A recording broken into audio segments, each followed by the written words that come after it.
Your credit card number isn't some random jumble of digits. Much like a cryptic text from your dad using Siri, there's a hidden meaning behind this string of symbols. Is it important to be able to decipher your own credit card number? Not really. But is it a cool party trick?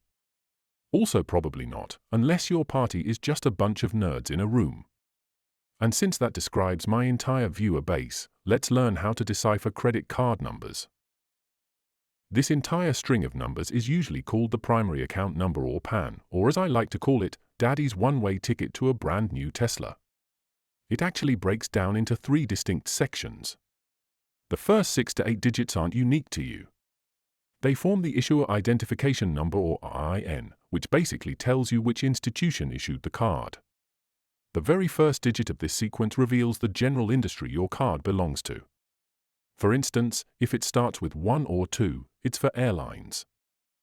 A 3 means it's for travel and entertainment, so think American Express or Diners Club. If it begins with a 4 or 5, you're looking at banking and financial institutions like Visa and MasterCard. A 6 is for merchandising and banking, for example, a store-branded credit card or a major retail chain's card. Meanwhile, a 7 indicates it's from the petroleum industry.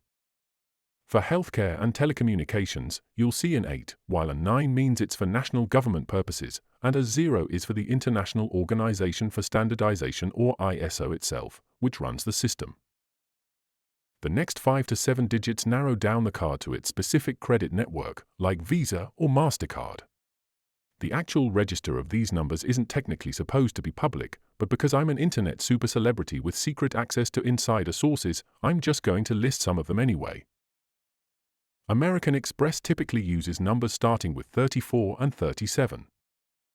MasterCard often starts with 2,221 through 2720, plus 51 through 55. Visa somehow managed to snag pretty much every string beginning with the number 40. The subsequent section, which can vary in length but is generally under 12 digits, is what identifies your individual account within that credit network. Basically, this is the unique part of the number that pinpoints your specific cardholder account. So, if you ever needed to quickly verify a number or understand which part of a card belongs to the individual, this is the crucial string of digits. That brings us to the very last digit, known as the check digit. This is how computers can filter out most invalid numbers without needing to cross-reference every single legitimate credit card.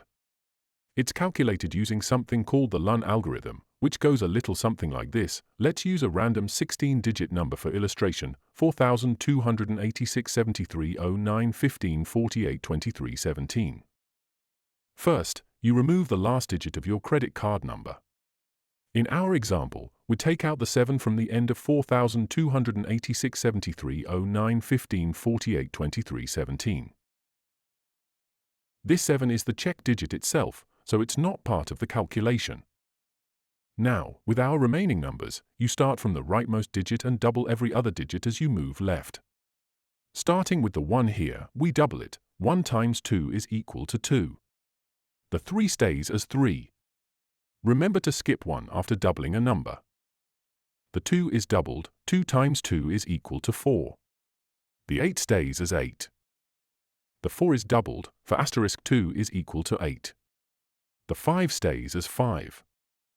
The 1 is doubled, 1 times 2 is equal to 2. The 9 stays as 9. The 0 is doubled, 0 times 2 is equal to 0. The 3 stays as 3. The 7 is doubled, 7 times 2 is equal to 14. If the doubled number is more than 9, like this 14, then you add its 2 digits together, meaning 1 plus 4 equals 5. The 6 stays as 6. The 8 is doubled, 8 times 2 is equal to 16.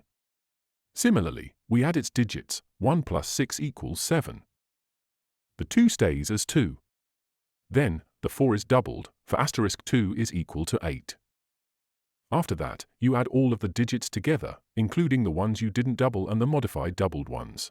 2 plus 3 plus 4 plus 8 plus 8 plus 5 plus 2 plus 9 plus 0 plus 3 plus 5 plus 6 plus 7 plus 2 plus 8 is equal to 72. Finally, you take the last digit of that sum you just calculated, which is 72, so the last digit is 2, and subtract that number from 10. So 10 minus 2 is equal to 8. What you get should be your check digit. For our random number, our calculation resulted in 8, but the original check digit was 7. Since they don't match, this tells a computer that 4286 73 09 15 48 23 17 is not a valid credit card number.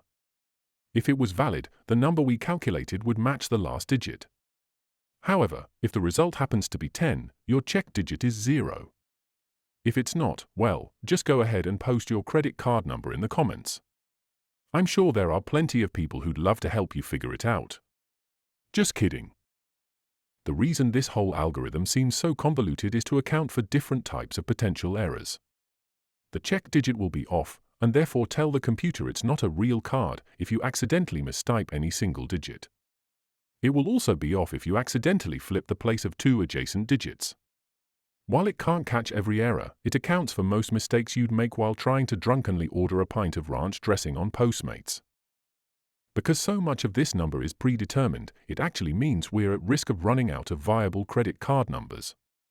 Most cards are 16 digits, but if you strip away the 6-digit network identifier and the check digit, you're only left with just shy of 1 billion possible individual accounts.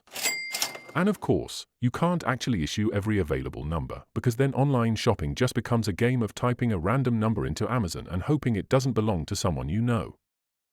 In fact, there was a real concern a few years back, particularly with the massive surge in online shopping, that credit card companies in Japan might actually run out of numbers.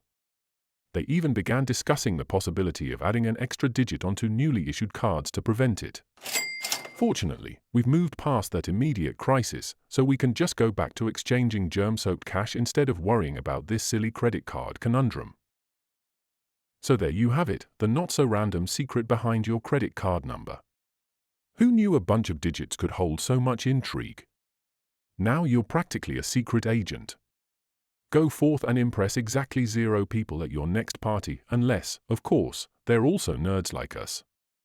If you learned something new, hit that like button and let me know in the comments if you've ever tried to decipher your own card. And if you have any other life-challenging questions, remember, Dede Dan explains.